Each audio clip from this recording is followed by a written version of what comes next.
শাইখুল হিন্দের শরীর থেকে গোশতগুলোকে ঝরিয়ে দেওয়া হয়েছিল। হযরত হুসাইন আহমদ মাদানী রহমাতুল্লাহি আলাইহি কুরবানি পেশ করেছেন। চাই আমাদের মাসলাক ভিন্ন হতে পারে, কিন্তু ইসলাম সবার, এজন্য মাসলাক যার ভিন্ন, মাসলাক ভিন্ন হতে পারে, দ্বীন ইসলাম যেহেতু সবার, দ্বীনে ইসলামকে পুরা জমিনে, আল্লাহর জমিনে আল্লাহর বিধানকে বাস্তবায়নের জন্য আমাদের সকলকে একমত হতে হবে। যেই দ্বীনের জন্য কায়েদে মিল্লাত আল্লামা জুনায়েদ বাবুনগরী রহমাতুল্লাহি আলাইহিকে লড়াই করতে হয়েছে, এই সেই দ্বীন যেই দ্বীনের জন্য মুফতি আমিনী রহমাতুল্লাহি আলাইহিকে লড়াই করতে হয়েছে, এই সেই দ্বীন যেই দ্বীনের জন্য শাইখুল হাদিস আল্লামা আজিজুল হক রহমাতুল্লাহি আলাইহিকে লড়াই করতে হয়েছে, এই সেই দ্বীন যেই দ্বীনের জন্য আল্লামা হাফিজ হুজুর রহমাতুল্লাহি আলাইহিকে লড়াই করতে হয়েছে। মক্কার জমিনে 13 বছর যাবত আল্লাহর রাসূল সাল্লাল্লাহু আলাইহি ওয়াসাল্লাম এই দ্বীনের দাওয়াত পৌঁছে দিয়েছেন। এই দ্বীনের দাওয়াত পৌঁছাতে গিয়ে আল্লাহর রাসূল সাল্লাল্লাহু আলাইহি ওয়াসাল্লামের উপর বহু রকমের জুলুম নির্যাতনের শিকার হয়েছেন আল্লাহর রাসূল। কেমন জুলুম নির্যাতন! আল্লাহর রাসূল সাল্লাল্লাহু আলাইহি ওয়াসাল্লাম যখন আল্লাহর পক্ষ থেকে নবুয়তের যেই রিসালতের দায়িত্ব অর্পণ করা হয়েছে, আল্লাহর রাসূল সাল্লাল্লাহু আলাইহি ওয়াসাল্লাম সেই দাওয়াত দেওয়া শুরু করলেন। এবার চতুর্দিক থেকে আল্লাহর রাসূলের উপর মানসিক এবং শারীরিক নির্যাতন শুরু হয়ে গেল। কেমন নির্যাতন! আল্লাহর রাসূল সাল্লাল্লাহু আলাইহি ওয়াসাল্লাম যখন নামাজ পড়তেছিলেন, একবার আল্লাহর রাসূল সাল্লাল্লাহু আলাইহি ওয়াসাল্লাম নামাজ পড়তেছিলেন, নবীজি নামাজরত অবস্থায় ছিলেন। কাফের উকবা ইবনে আবি মুআইত নবী করিম সাল্লাল্লাহু আলাইহি ওয়াসাল্লামে যখন সিজদায় গিয়েছিলেন, ওই সিজদারত অবস্থায় নবী করিম সাল্লাল্লাহু আলাইহি ওয়াসাল্লামের উপর ওটের নাড়ি ভুঁড়ি চাপিয়ে দিয়েছিল। আরেকবার আল্লাহর রাসূল সাল্লাল্লাহু আলাইহি ওয়াসাল্লাম বাইতুল্লাহর হিজরের মধ্যে নামাজ আদায় করতেছিলেন। আল্লাহর রাসূল সাল্লাল্লাহু আলাইহি ওয়াসাল্লামের উপর ওই কুখ্যাত উকবা ইবনে আবি মুআইত নবী মুহাম্মদুর রাসূলুল্লাহ সাল্লাল্লাহু আলাইহি ওয়াসাল্লামের উপরে কেমন নির্যাতন করেছিল। উকবা ইবনে আবি মুআইত নিজের চাদরটা দিয়া আল্লাহর রাসূল সাল্লাল্লাহু আলাইহি ওয়াসাল্লামের গলার মধ্যে পেঁচ দিয়েছিল। আল্লাহর রাসূল সাল্লাল্লাহু আলাইহি ওয়াসাল্লামের গলাকে পেঁচিয়ে ধরেছে। এমন অবস্থা হয়ে গেছে আল্লাহর রাসূল সাল্লাল্লাহু আলাইহি ওয়াসাল্লামের গলায় ফাঁস লেগে গেছে। মনে হয় যেন তখনই আল্লাহর রাসূল সাল্লাল্লাহু আলাইহি ওয়াসাল্লামের শ্বাস রূহ বের হয়ে যাবে। এমত অবস্থা দেখে হযরতে আবু বকর সিদ্দিক রাদিয়াল্লাহু তাআলা আনহু দৌড়ে আসলেন। আবু বকর সিদ্দিক রাদিয়াল্লাহু তাআলা আনহু এসে বললেন, আতাকতুলুনা রাজুলান আন ইয়াকুলা রাব্বিয়াল্লাহ, আতাকতুলুনা রাজুলান আন ইয়াকুলা রাব্বিয়াল্লাহ। ও উকবা ইবনে আবি মুআইত, তুমি কি এমন মানুষকে হত্যা করতে চাচ্ছ যার শুধু অপরাধ একটা, সে বলে আন ইয়াকুলা রাব্বিয়াল্লাহ, আমার রব একমাত্র আল্লাহ, একমাত্র আল্লাহর দিকে দাওয়াত দেওয়ার কারণে তুমি কি নবী মুহাম্মদুর রাসূলুল্লাহ সাল্লাল্লাহু আলাইহি ওয়াসাল্লামের উপর আক্রমণ করে ফেলেছ? মুসলমান ভাইরা রে আমার, আল্লাহর রাসূল সাল্লাল্লাহু আলাইহি ওয়াসাল্লামের উপর এরকম ভাবে জুলুম নির্যাতন শুরু হয়ে গেল।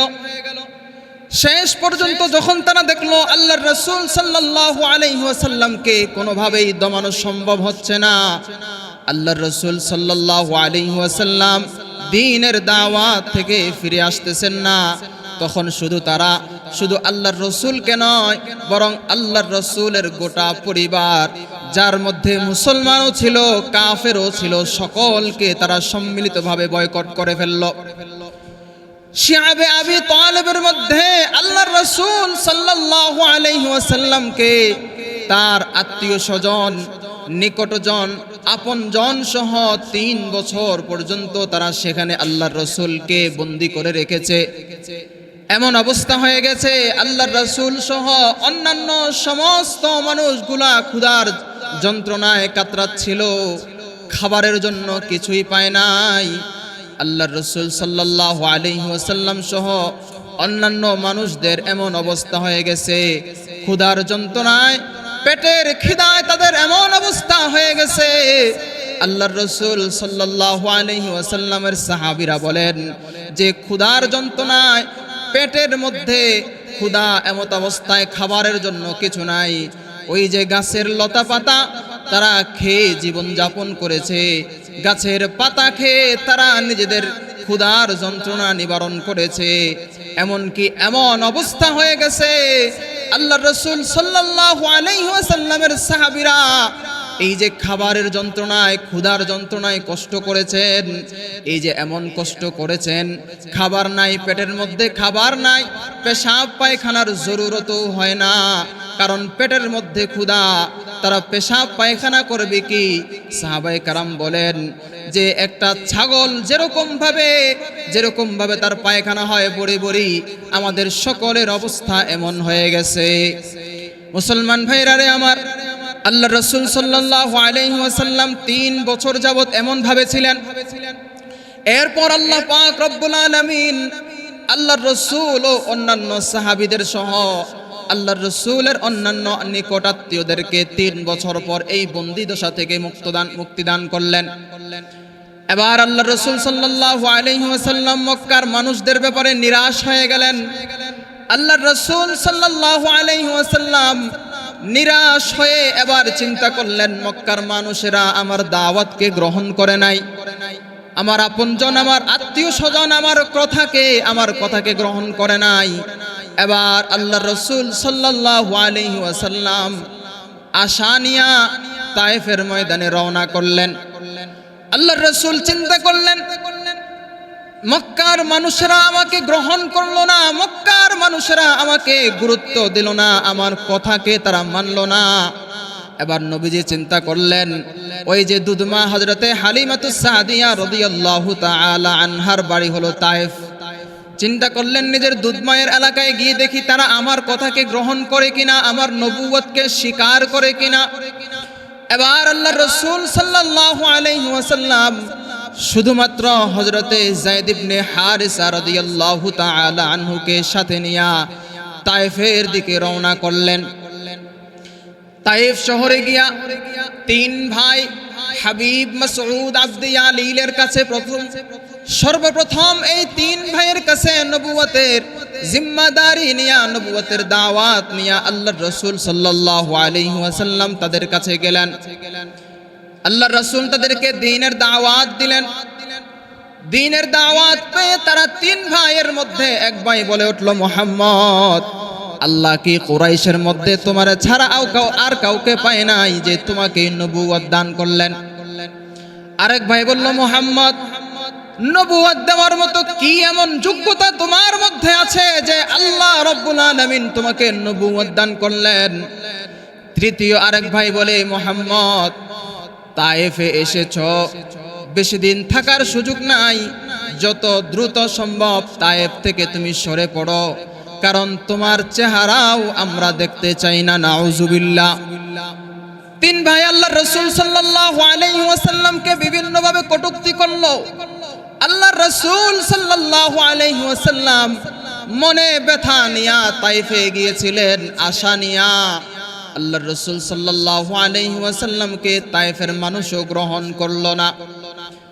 নবী মুহাম্মদুর রাসূলুল্লাহ সাল্লাল্লাহু আলাইহি ওয়াসাল্লাম এই 3 ভাইয়ের কাছে যখন দাওয়াত নিয়ে গেলেন, দাওয়াত নিয়ে যাওয়ার পর তারা তো নবী করিম সাল্লাল্লাহু আলাইহি ওয়াসাল্লামের কথাকে স্বীকার করলো না, বরং তারা উল্টো তায়েফের দুষ্ট বালকদেরকে আল্লাহর রাসূল সাল্লাল্লাহু আলাইহি ওয়াসাল্লামের পিছনে লাগিয়ে দিয়েছিল। তায়েফের দুষ্ট ছেলেদেরকে বলল, মক্কা থেকে একটা পাগল এসেছে যার নাম মুহাম্মদ, এই মুহাম্মদকে তোমরা যত দ্রুত সম্ভব এই তায়েফ থেকে বের করে দাও। এবার ওই তায়েফের দুষ্ট ছেলেরা আল্লাহর রাসূল সাল্লাল্লাহু আলাইহি ওয়াসাল্লামের উপর ছোট ছোট ধারালো পাথরের আঘাত করা শুরু করলো। হযরতে যায়েদ ইবনে হারিসা রাদিয়াল্লাহু তাআলা আনহু বলেন, চতুর্দিক থেকে যখন আল্লাহর রাসূল সাল্লাল্লাহু আলাইহি ওয়াসাল্লামের উপরে তায়েফের দুষ্ট বালকেরা আল্লাহর রাসূলের উপরে ছোট ছোট পাথর নিক্ষেপ করা শুরু করলো, আমি আল্লাহর রাসূলের চতুর্দিক থেকে পাথর থেকে আল্লাহর রাসূলকে হেফাজত করা শুরু করলাম। এমন একটা সময় আসলো, পাথরের আঘাতে আঘাতে আমার পুরা শরীরটা রক্তাক্ত হয়ে গেল, আমি মাটিতে লুটিয়ে পড়লাম। এবার আল্লাহর রাসূল সাল্লাল্লাহু আলাইহি ওয়াসাল্লাম একা হয়ে গেলেন।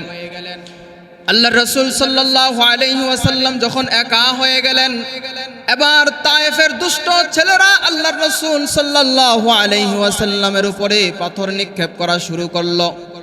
আল্লাহর রাসূল সাল্লাল্লাহু আলাইহি ওয়াসাল্লাম পাথর খেতে খেতে এক সময় এসে আল্লাহর রাসূল বেহুশ হয়ে পড়লেন। এরপর যখন হুঁশ ফিরল, আল্লাহর রাসূল সাল্লাল্লাহু আলাইহি ওয়াসাল্লাম সামনের দিকে আগালেন, আবার বেহুশ হয়ে পড়লেন পাথরের আঘাতে।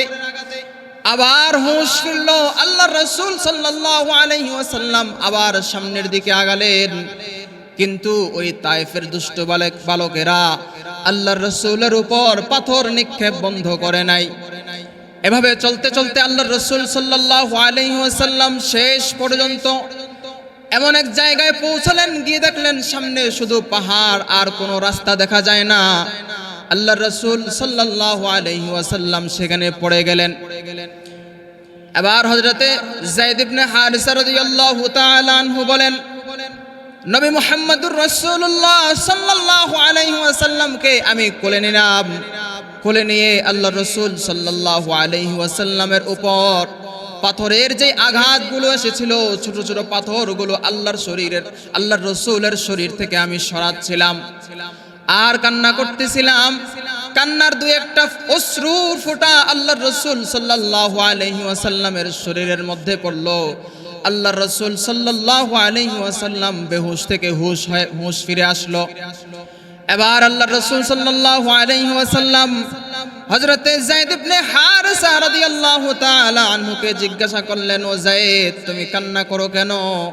হযরতে যায়েদ ইবনে হারিসা রাদিয়াল্লাহু তাআলা আনহু বলেন, ইয়া রাসূলুল্লাহ, তায়েফের দুষ্ট ছেলেরা আপনার উপরে কি পরিমাণ আঘাত করেছে, আপনার উপরে কি পরিমাণ নির্যাতন করেছে, ইয়া রাসূলুল্লাহ, তা দেখে আমি সহ্য করতে পারি না, এই জন্য আমার কান্না চলে আসছে।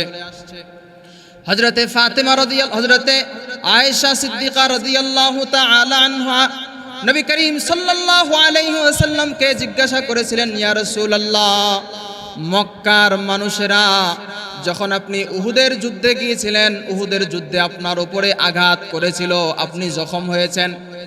ইয়া রাসূলুল্লাহ, উহুদের ময়দানে আপনাকে অনেক আঘাত করা হয়েছিল। তায়েফে যখন গিয়েছিলেন, তায়েফের ময়দানেও আপনাকে রক্তাক্ত করা হয়েছে, আঘাত করা হয়েছে। ইয়া রাসূলুল্লাহ, বলেন তো কোন ঘটনায় আপনি বেশি কষ্ট পেয়েছেন, তায়েফের ময়দানের ঘটনায় নাকি উহুদের ঘটনায়? আল্লাহর রাসূল সাল্লাল্লাহু আলাইহি ওয়াসাল্লাম জবাব দিলেন, আয়েশা, উহুদের ময়দানে কাফের বেঈমানরা আমার উপরে অনেক ধরনের জুলুম নির্যাতন করেছিল, আমার দাঁত ফেলে দিয়েছিল, আমার মাথার মধ্যে লোহার শিকল ঢুকে গিয়েছিল, আমার চোয়ালের মধ্যে লোহার শিকল ঢুকে গিয়েছিল, আমার ঘাড়ের দিক থেকে তারা লোহার শিকল ঢুকিয়ে দিয়েছিল।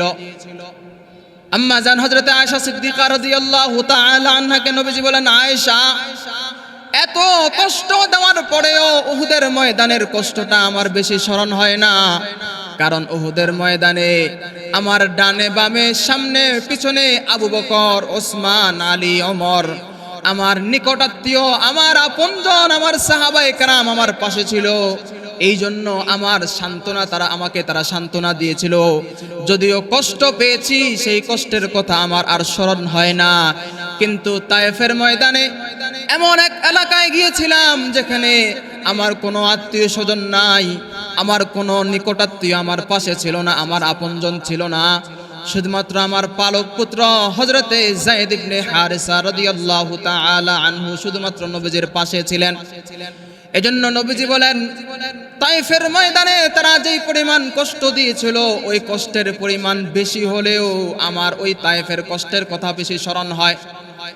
হযরতে যায়েদ ইবনে হারিসা রাদিয়াল্লাহু তাআলা আনহু বলেন, শেষ পর্যন্ত আল্লাহর রাসূল সাল্লাল্লাহু আলাইহি ওয়াসাল্লাম যখন এই পাহাড়ের জায়গায় যায় আল্লাহর রাসূল সাল্লাল্লাহু আলাইহি ওয়াসাল্লাম থেমে গেলেন, আর সামনের দিকে অগ্রসর হতে পারছিলেন না।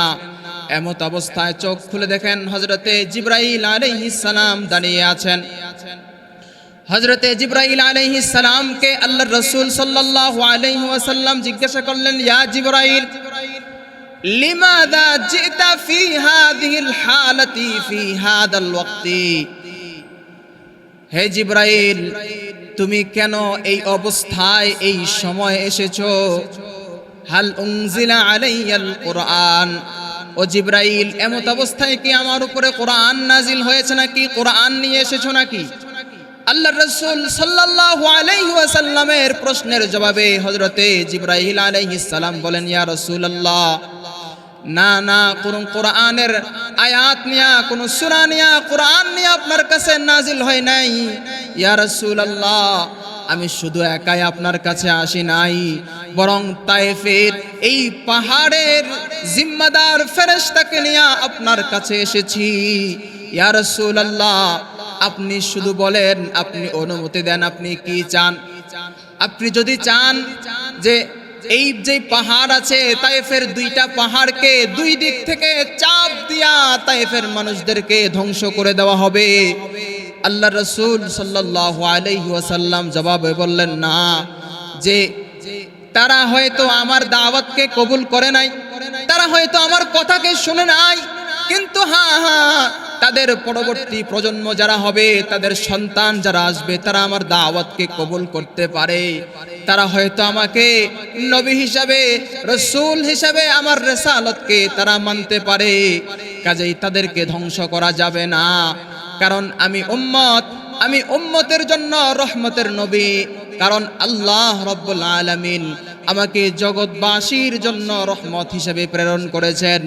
আল্লাহ পাক রব্বুল আলামিন বলেন, ওয়ামা আরসালনাকা ইল্লা রাহমাতাল লিল আলামিন। আল্লাহ রাব্বুল আলামিন বলেন, ইয়া রাসূলুল্লাহ, ইয়া হাবিবাল্লাহ, আমি আপনাকে পুরা জগৎবাসীর জন্য রহমত হিসেবে প্রেরণ করেছি। কাজেই আল্লাহর রাসূল সাল্লাল্লাহু আলাইহি ওয়াসাল্লাম পুরা জগৎবাসীর জন্য রহমত হিসেবে আল্লাহর রাসূল সাল্লাল্লাহু আলাইহি ওয়াসাল্লাম চান নাই তায়েফবাসী ধ্বংস হয়ে যাক। মুসলমান ভাইরা রে আমার, আল্লাহর রাসূল সাল্লাল্লাহু আলাইহি ওয়াসাল্লাম দ্বীন-এ ইসলামকে আমাদের পর্যন্ত পৌঁছানোর জন্য কি পরিমাণ মেহনত করেছেন, কি পরিমাণ মুজাহাদা করেছেন।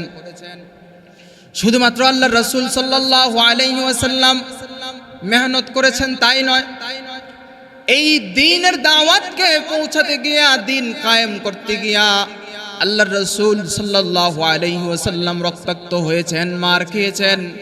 নবী করিম সাল্লাল্লাহু আলাইহি ওয়াসাল্লাম বিভিন্ন যুদ্ধের নেতৃত্ব দান করেছেন। হযরতে সাহাবায়ে কেরাম রাদিয়াল্লাহু তাআলা আনহুম আজমাইন এই দ্বীনের দাওয়াতকে সারা বিশ্বে পৌঁছাতে গিয়া হযরতে সাহাবায়ে কেরাম রাদিয়াল্লাহু তাআলা আনহুম আজমাইন নিজের ঘর বাড়িকেও ত্যাগ করেছেন। মক্কা থেকে হিজরত করে পৃথিবীর বিভিন্ন আনাচে কানাচে ছড়িয়ে ছিটিয়ে গিয়েছেন। আল্লাহর রাসূল সাল্লাল্লাহু আলাইহি ওয়াসাল্লামের এই দ্বীনের দাওয়াতকে আমাদের পর্যন্ত পৌঁছাতে গিয়া আল্লাহর রাসূলের সাহাবায়ে কেরাম শুধু মুজাহাদা করেছেন, কষ্ট করেছেন তাই নয়, বরং অন্যান্য আম্বিয়ায়ে কেরাম বরং আইম্মায়ে মুজতাহিদিন, সালফে সালেহিন, আকাবির উলামায়ে কেরাম পর্যন্ত এই দ্বীনের দাওয়াতকে আমাদের পর্যন্ত পৌঁছানোর জন্য মেহনত করেছেন, মুজাহাদা করেছেন। মুসলমান ভাইরা রে আমার, এই দ্বীনের দাওয়াতকে আমাদের পর্যন্ত পৌঁছাতে গিয়া নুমান ইবনে সাবিত ইমামে আবু হানিফা রাহমাতুল্লাহি আলাইহিকে তৎকালীন সরকারের পক্ষ থেকে যখন প্রধান বিচারপতি দায়িত্ব গ্রহণের জন্য প্রস্তাব পেশ করা হলো, হযরতে নুমান ইবনে সাবিত ইমামে আবু হানিফা রাহমাতুল্লাহি আলাইহি তার প্রত্যাখ্যান করে দিলেন। কেন প্রত্যাখ্যান করে দিলেন? কারণ হলো আল্লাহর রাসূল সাল্লাল্লাহু আলাইহি ওয়াসাল্লাম যেই শরীয়ত নিয়ে এসেছেন, আল্লাহর রাসূল সাল্লাল্লাহু আলাইহি ওয়াসাল্লাম যেই দ্বীন নিয়ে এসেছেন, তৎকালীন বাদশা ওই দ্বীন অনুযায়ী রাষ্ট্র পরিচালনা করে নাই। এজন্য হযরতে ইমামে আবু হানিফা রাহমাতুল্লাহি আলাইহি, ইমামে আবু হানিফা রাহমাতুল্লাহি আলাইহি ওই দেশটাকে, রাষ্ট্রটাকে রাষ্ট্রীয়ভাবে পরিচালনা না করার কারণে তিনি কাজীউল কুযাত হতে রাজি হন নাই।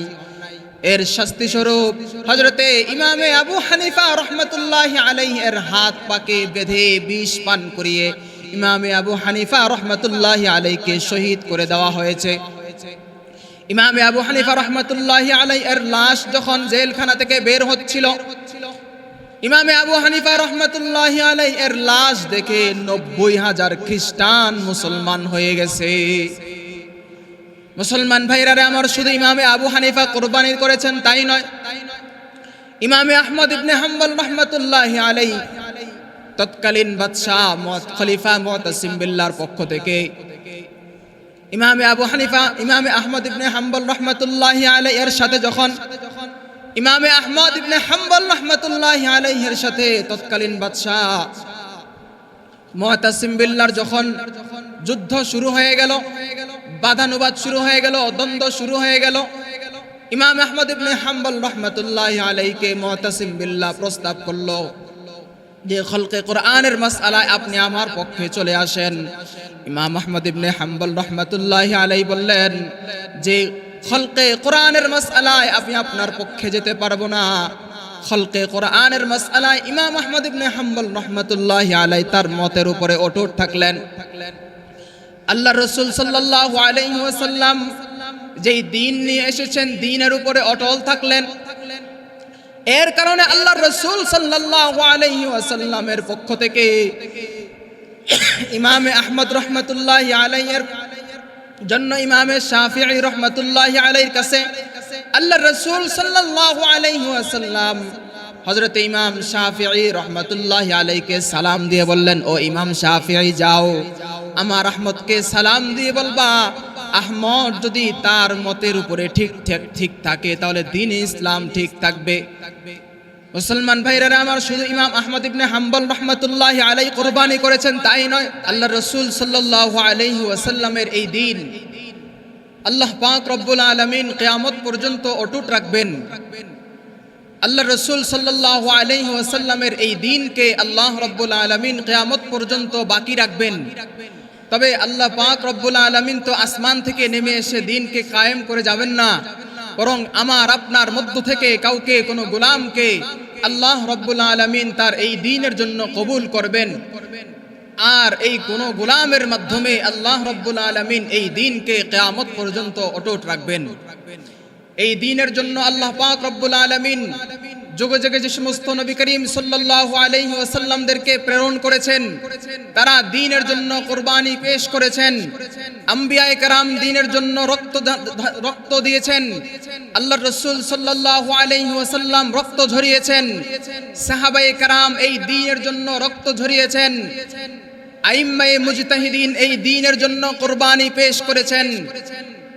খলিফা মুতাসিম বিল্লাহর বিরুদ্ধে ইমাম আহমদ ইবনে হাম্বল রাহমাতুল্লাহি আলাইহি দাঁড়িয়ে গিয়েছেন। বাদশা আকবর যখন এই দ্বীনে ইসলামকে দুনিয়া থেকে বিলুপ্ত করে দেওয়ার জন্য যখন দ্বীনে ইলাহি নামে নতুন এক ধর্মের প্রচলন শুরু করে দিয়েছিল, তৎকালীন হযরত মুজাদ্দিদে আল-ফিসানি রাহমাতুল্লাহি আলাইহি, মুজাদ্দিদে আল-ফিসানি রাহমাতুল্লাহি আলাইহি বাদশা আকবরের বিরুদ্ধে দাঁড়িয়ে গেলেন। দ্বীনে ইসলামকে আল্লাহ পাক রব্বুল আলামিন মুজাদ্দিদে আল-ফিসানির মাধ্যমে কায়েম রাখলেন। এই সেই দ্বীন যেই দ্বীনের জন্য হযরত কাসিমুল উলুম ওয়াল খায়রাত কাসিম নানুতুবি রাহমাতুল্লাহি আলাইহি কুরবানি পেশ করেছেন। এই সেই দ্বীন যেই দ্বীনের জন্য রাজা রঞ্জিত সিংয়ের বিরুদ্ধে হযরত সৈয়দ আহমদ বেরলভী রাহমাতুল্লাহি আলাইহি যুদ্ধ করেছেন। যেই দ্বীনের জন্য সৈয়দ আহমদ বেরলভী রাহমাতুল্লাহি আলাইহি কুরবানি পেশ করেছেন, যার মুরিদ ছিল 30 লাখ, শুধুমাত্র যার চেহারা দেখে 40,000 হিন্দু মুসলমান হয়ে গেছে। এই দ্বীন আল্লাহ রব্বুল আলামিন টিকিয়ে রাখলেন। এই সেই দ্বীন যেই দ্বীনের জন্য খাজা হযরত হাফেজ জমিন জামেন শহীদ রহমতুল্লাহি আলাই জীবন দিয়েছেন।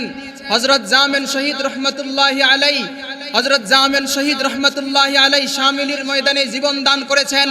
এমনই ভাবে এই দ্বীনের জন্য হযরত সৈয়দ হযরত শাইখুল হিন্দ মাহমুদ হাসান দেওবন্দি রহমতুল্লাহি আলাই রক্ত ঝরিয়েছেন। এই দ্বীনের জন্য আমাদের আকাবির দেওবন্দ হযরত হুসাইন আহমদ মাদানী রহমতুল্লাহি আলাই রক্ত ঝরিয়েছেন। আজাদি আন্দোলনের সময় যখন ইমাম হযরত হুসাইন আহমদ মাদানী রহমতুল্লাহি আলাই এর বিরুদ্ধে গ্রেফতারি পরোয়ানা জারি হয়ে গেল, ইমাম হুসাইন আহমদ মাদানী রহমতুল্লাহি আলাই বিরুদ্ধে গ্রেফতারি পরোয়ানা জারি হলো, সর্বদিকে ছড়িয়ে পড়ল যে আজকের অনুষ্ঠানে, আজকের মহাসমাবেশে হুসাইন আহমদ মাদানী আর আসবেন না। চতুর্দিকে যখন ছড়িয়ে গেল, সবাই যখন হতবিহ্বল হয়ে গেল, সবাই যখন ভীত সন্ত্রস্ত হয়ে গেল, সবাই যখন নিরাশ হয়ে গেল, হুসাইন আহমদ মাদানী রহমতুল্লাহি আলাই বগলের নিচে কাফনের কাপড় পেঁচিয়ে হুসাইন আহমদ মাদানী রহমতুল্লাহি আলাই স্টেজে উঠে গেলেন। স্টেজে উঠে গিয়ে এবার হুসাইন আহমদ মাদানী রহমতুল্লাহি আলাই ঘোষণা দিলেন, ও ইংরেজ কুত্তে কে বাচ্চো, अगर गुली करना है ये है হুসাইন আহমদ का सीना। ও কুত্তার বাচ্চা ইংরেজরা, যদি তোমরা গুলি করতে চাও তাহলে এই হুসাইন আহমদের সিনা রেডি আছে। সিনা পেতে দিলেন, কিন্তু এই দ্বীনকে নবী হযরত হুসাইন আহমদ মাদানী রহমতুল্লাহি আলাই বিক্রি করে দিলেন না, আপোষ করতে জানলেন না, কোরবানি পেশ করেছেন। এজন্যই আল্লাহ পাক রব্বুল আলামিন আমাদের পর্যন্ত দ্বীন ইসলামকে কায়েম দায়েম রেখেছেন। এই সেই দিন, যেই দ্বীনের জন্য হযরত শহীদ তিতুমীর রহমতুল্লাহি আলাইকে বাঁশের কাল্লা তৈরি করতে হয়েছিল। এই সেই দিন, যেই দ্বীনের জন্য হযরতে ইমাম হযরত হুসাইন আহমদ মাদানী রহমতুল্লাহি আলাইকে কুরবানি পেশ করতে হয়েছিল। এই সেই দিন, যেই দ্বীনের জন্য হযরত হুসাইন আহমদ মাদানী এর উস্তাদ শাইখুল হিন্দ রহমতুল্লাহি আলাই এর পিঠের মধ্যে লোহার শিকলকে গরম করে ইমাম হুসাইন আহমদ মাদানী রহমতুল্লাহি আলাই এর উস্তাদ শাইখুল হিন্দ মাহমুদ হাসান দেওবন্দি রহমতুল্লাহি আলাইকে দাগ দেওয়া হয়েছিল। হযরত শাইখুল হিন্দের শরীর থেকে গোশতগুলোকে ঝরিয়ে দেওয়া হয়েছিল। হযরত হুসাইন আহমদ মাদানী রহমতুল্লাহি আলাই কুরবানি পেশ করেছেন। মিস্টার টনসন বলেন যে আজাদি আন্দোলনের সময় আমি দেখেছি, যে আজাদি আন্দোলনের সময় আমি যখন তাবু থেকে বিভিন্ন সুরগোল শুনতেছিলাম, আওয়াজ শুনতেছিলাম, আমি তাবু থেকে বের হয়ে গেলাম। বের হয়ে দেখলাম 40 জন আলেমকে উলঙ্গ করে শুকরের চামড়ার মধ্যে পেঁচিয়ে তাদেরকে আগুনে নিক্ষেপ করা হয়েছে। বাকি 40 জনকে বলা হচ্ছে, তোমরা যদি স্বীকার করে নাও আজাদি আন্দোলনে তোমরা আর জড়িত হবে না, তোমরা ইংরেজদের বিরুদ্ধে তোমরা ইংরেজদের বিরুদ্ধে আর কোনো কথা বলবে না, তাহলে তোমাদেরকে ছেড়ে দিব। আমি দেখলাম যে ওই 40 জন আলেমের মধ্যে একজনও এই কথা স্বীকার করে নাই যে আমরা ইংরেজদের বিরুদ্ধে কথা বলবো না। সুতরাং আল্লাহ রব্বুল আলামিন এই আকাবিরে দেওবন্দের মাধ্যমে, ওলামায়ে কেরামের মাধ্যমে, আসলাফদের মাধ্যমে আমাদের পর্যন্ত দ্বীন ইসলামকে টিকিয়ে রেখেছেন। এই দ্বীনের জন্য যখন বাংলাদেশে যখন কাদিয়ানীরা, নাস্তিকরা যখন বিভিন্নভাবে মাথাচাড়া দিয়ে ওঠে, আমাদের আলেমরা তৎক্ষণাৎ আবার রাস্তায় নেমে পড়েন। এই সেই দ্বীন, যেই দ্বীনের জন্য হযরত আহমদ শফি রহমতুল্লাহি আলাইকে 90 বছর বয়সে 40 বছরের ওমরের ভূমিকা পালন করতে হয়েছে। এই সেই দিন, যেই দ্বীনের জন্য ফখরে বাঙ্গাল তাজুল ইসলাম রহমতুল্লাহি আলাইকে লড়াই করতে হয়েছে। এই সেই দিন, যেই দ্বীনের জন্য হযরত মুজাহিদে আজম হযরত ফরিদপুরি রহমতুল্লাহি আলাইকে আইয়ুব খানের বিরুদ্ধে আমরণ লড়াই করতে হয়েছে। এই সেই দিন, যেই দ্বীনের জন্য কায়েদে মিল্লাত আল্লামা জুনায়েদ বাবু নগরী রহমতুল্লাহি আলাইকে লড়াই করতে হয়েছে। এই সেই দিন, যেই দ্বীনের জন্য মুফতি আমিনী রহমতুল্লাহি আলাইকে লড়াই করতে হয়েছে। এই সেই দিন, যেই দ্বীনের জন্য শাইখুল হাদিস আল্লামা আজিজুল হক রহমতুল্লাহি আলাইকে লড়াই করতে হয়েছে। এই সেই দিন, যেই দ্বীনের জন্য আল্লামা হাফিজ হুজুর রহমতুল্লাহি আলাইকে লড়াই করতে হয়েছে। আমি জিজ্ঞাসা করতে চাই, এই দ্বীনের জন্য আল্লাহর নবীর ইজ্জত রক্ষার জন্য যদি আবার কখনো ময়দানের ডাক আসে, আমরা কারা কারা ময়দানে নেমে যেতে রাজি আছি? সুতরাং মুহতারাম হাজিরিন, আল্লাহ রাব্বুল আলামিন এই দ্বীনকে আমাদের মাধ্যমে কিয়ামত পর্যন্ত বাস্তবায়ন করবেন। তবে এই দ্বীন কায়েম রাখার জন্য আমাদের প্রয়োজন কি? আমাদের প্রয়োজন হলো ঐক্য। আমাদের সকলকে ঐক্য হতে হবে। যদি আমরা ঐক্য গঠন করতে পারি, এক হতে পারি, তাহলে আমাদের জন্য দ্বীনকে, দ্বীন ইসলামকে একেবারে কিয়ামত পর্যন্ত দ্বীন ইসলামকে দুনিয়ার জমিনে বাকি রাখা সম্ভব হবে। মুহতারাম হাজিরিন, আল্লাহ রাব্বুল আলামিন তার রাসূলের মাধ্যমে যেই রিসালাত, যেই নবুয়ত দান করে যেই দ্বীন ইসলামকে আমাদের পর্যন্ত পৌঁছে দিয়েছেন, এই দ্বীনকে যদি আমরা আল্লাহর জমিনে বাস্তবায়ন করতে চাই, তাহলে আমাদেরকে ইসলামী ঐক্য গড়ে তুলতে হবে। ইসলামী ঐক্য গঠন হবে কিভাবে? অনেকে প্রশ্ন করে যে আপনারা ঐক্য গঠন করতে চান, ঐক্য করতে চান, এক হতে চান, এক হবেন কিভাবে? এক হতে হলে তো মাযহাবকে চারটা, মাযহাবকে এক করেন, বিভিন্ন ইমামদেরকে এক করে ফেলেন, তাহলে তো আপনাদের মধ্যে নামাজের মধ্যে যেই দ্বন্দ্ব, এগুলোকে এক করে ফেলেন। ফিকহি কিতাবের মধ্যে বিভিন্ন রকমের কথাবার্তা, ফিকহি কিতাবকে তাহলে বাদ দিতে হবে। হাদিসের মধ্যেও দেখা যায় এক হাদিস এক এক রকম, তাহলে তো হাদিসকেও অনেক সময় বাদ দেওয়া লাগে। আবার অনেক সময় এমনও দেখা যায় কোরআনের আয়াতের মধ্যেও এমন হয় যে এক কোরআনের আয়াতের বিষয় এক রকম, আরেক আয়াতের বিষয় আরেক রকম। তাহলে তো এমন হয়ে যায় যে যদি ঐক্য গঠন করতে হয়, তাহলে কোরআনকেও এক সময় বাদ দেওয়া লাগে। তাহলে তো বোঝা গেল ঐক্য গঠন করা সম্ভব নয়। উত্তর হলো যে ঐক্য তো হবে ফুরুই বিষয়ে নয়, ঐক্য হবে মৌলিক বিষয়ে। যে ঐক্য গঠন করতে হবে, ঐক্য এই হিসাবে গঠন করতে হবে, ঐক্য মৌলিক বিষয়ে গঠন করতে হয়। যেমন নামাজ কিভাবে পড়বো, এই ক্ষেত্রে ঐক্য নয়, বরং নামাজ পড়তে হবে। এবার কেউ যদি হাত উঠায়, তাহলে এই ক্ষেত্রে ঐক্য নয়। হাত কেউ যদি উঠায় তাহলে তার নামাজ হয়ে যাবে, হাত না উঠালেও তার নামাজ হয়ে যাবে। ঐক্য কোন ক্ষেত্রে? নামাজ ফরজ, নামাজ পড়তেই হবে, এই ক্ষেত্রে ঐক্য করতে হবে। দ্বীন কায়েম করতে হবে। এই দ্বীন কায়েম করতে গিয়ে, এবার দ্বীন কায়েম করতে গিয়ে যত শরীয়ত স্বীকৃত যত পদ্ধতি আছে, সমস্ত পদ্ধতি অবলম্বন করা যাবে। এই দ্বীন কায়েম করা হলো শর্ত, দ্বীন কায়েম করা এই হলো মৌলিক বিষয়। এবার দ্বীন কায়েম যেভাবেই হোক না কেন, শরীয়ত সিদ্ধ যত পদ্ধতি আছে, সমস্ত পদ্ধতিতে যদি দ্বীন কায়েম করা যায়, তাহলেই ওই মৌলিক বিষয়ের উপরে ঐক্য গঠন করতে হবে। আর মৌলিক বিষয়ের উপরে ঐক্য গঠন হলেই এই আল্লাহর জমিনে আল্লাহর দ্বীনকে বাস্তবায়ন করা সম্ভব হবে। মুহতারাম হাজিরিন, শুধুমাত্র দাড়ি টুপি মাথায় দিলেই, দাড়ি টুপি থাকলেই মুসলমান হওয়া যায় না। শুধুমাত্র নামের আগে মোহাম্মদ লাগালেই মুসলমান হওয়া যায় না। শুধুমাত্র ঈদের নামাজ বাইতুল মুকাররম জাতীয় ঈদগাহে সবার আগে প্রথম কাতারে নামাজ পড়লেই মুসলমান হওয়া যায় না। আল্লাহর জমিনে আল্লাহর বিধান বাস্তবায়ন হবে, এই দেশে আল্লাহর বিধান বাস্তবায়ন হবে, পুরা পৃথিবীতে আল্লাহর জমিন আল্লাহর বিধান বাস্তবায়ন হবে। এই পূর্ণ সমর্থন যদি আপনার থাকে, তাহলে আপনি মুসলমান। আপনার যদি আল্লাহর জমিনে আল্লাহর বিধান বাস্তবায়ন হবে, এই ক্ষেত্রে যদি আপনার সমর্থন না থাকে, তাহলে আপনি মুসলমান না। এই জন্য আল্লাহর জমিনে আল্লাহর বিধানকে, আল্লাহর দ্বীনকে বাস্তবায়ন করতে গেলে বিভিন্ন দিক থেকে বিভিন্ন কটূক্তি আসতে পারে, বিভিন্ন বাধা বিপত্তি আসতে পারে। কখনো কেউ জামাত ইসলাম বলে ট্যাগ লাগাবে, কখনো আবার খেলাফত বলবে, কখনো আবার ইসলামী আন্দোলন বলবে, কখনো আবার চরমনাই বলবে, কখনো আবার মাঝে মাঝে আমাদেরকে দেশ থেকে বিতাড়িত করে পাকিস্তানেও পাঠিয়ে দিবে। সুতরাং মুসলমান বলতে চাই, দ্বীনে ইসলাম কায়েম করতে গেলে, আল্লাহর জমিনে আল্লাহর বিধানকে বাস্তবায়ন করতে গেলে যত ধরনের বাধা বিপত্তি আসুক না কেন, প্রয়োজনে নিজের গায়ের রক্ত ঝরে যাবে, কিন্তু আল্লাহর জমিনে আল্লাহর বিধানকে বাস্তবায়ন করতেই হবে। জোরে বলেন ঠিক কিনা? মুসলমান ভাইরা আমার, আল্লাহর জমিনে আল্লাহর বিধানকে বাস্তবায়ন করার জন্য মুসলমানদের মধ্যে ঐক্য থাকতে হবে। এখন এই ঐক্য আমাদের সকলেরই দায়িত্ব। আমাদের সকলকেই ঐক্য গঠন করতে হবে।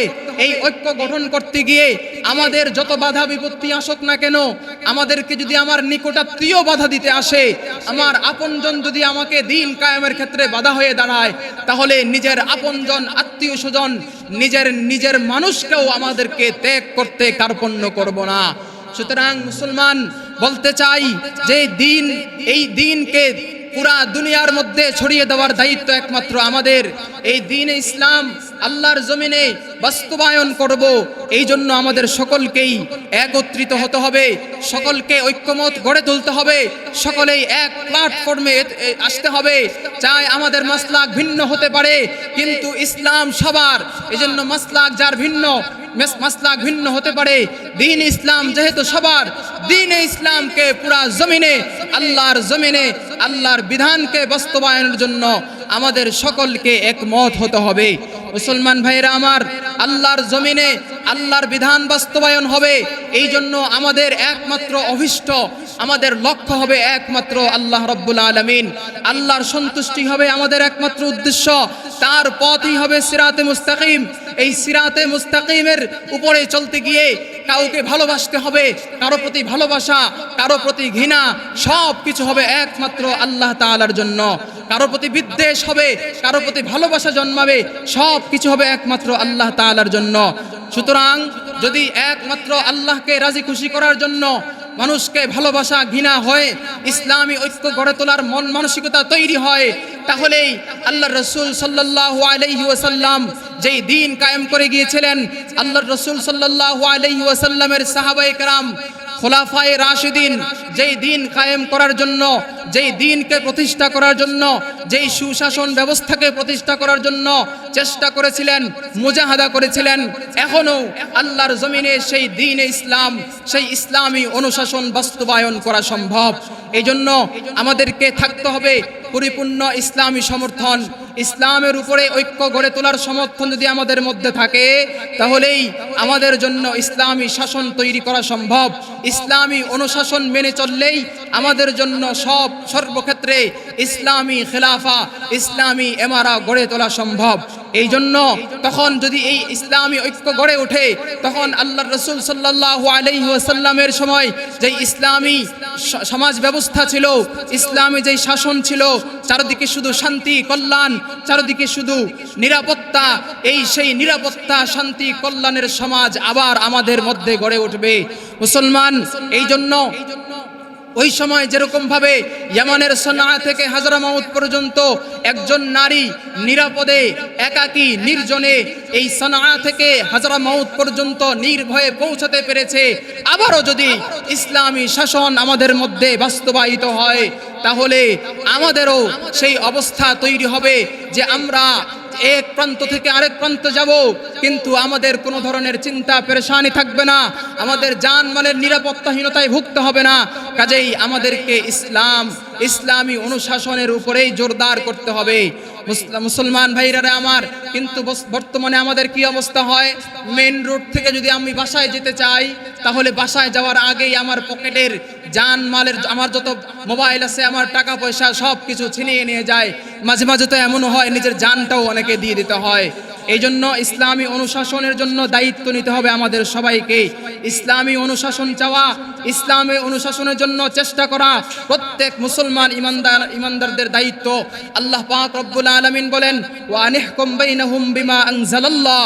আল্লাহ রব্বুল আলামিন যেই বিধান তোমাদেরকে দান করেছেন, ওই বিধান দিয়ে তোমরা রাষ্ট্র পরিচালনা করো, ওই বিধান দিয়ে তোমরা সমাজ পরিচালনা করো। তাহলে বোঝা গেল আল্লাহর রাসূল সাল্লাল্লাহু আলাইহি ওয়াসাল্লাম যেই অনুশাসন নিয়ে এসেছেন, আল্লাহ সেই অনুশাসন দিয়ে নবীজিকে প্রেরণ করেছেন। কিয়ামত পর্যন্ত সেই অনুশাসন বাস্তবায়িত হবে। কোরআন খুলে দেখুন যে এই অনুশাসন যদি আপনি না চান, এই ইসলামী অনুশাসন যদি আপনি সমর্থন না করেন, তাহলে আপনি পরিপূর্ণ ঈমানদার নন। এই জন্য আল্লাহ রাব্বুল আলামিন আমাদেরকে ইসলামী পূর্ণ শাসন, অনুশাসন, ইসলামী খেলাফত ব্যবস্থা, ইসলামী ইমারত বাস্তবায়নের জন্য সম্মিলিতভাবে আমাদেরকে ইসলামী ঐক্য গড়ে তোলার তৌফিক দান করুন। আল্লাহ রাব্বুল আলামিন আমাদেরকে ইসলামী আইন দিয়ে শাসিত হওয়ার তৌফিক দান করেন। ওয়া মা তাওফীকি ইল্লা বিল্লাহ। আসসালামু আলাইকুম ওয়া রাহমাতুল্লাহি ওয়া বারাকাতুহু।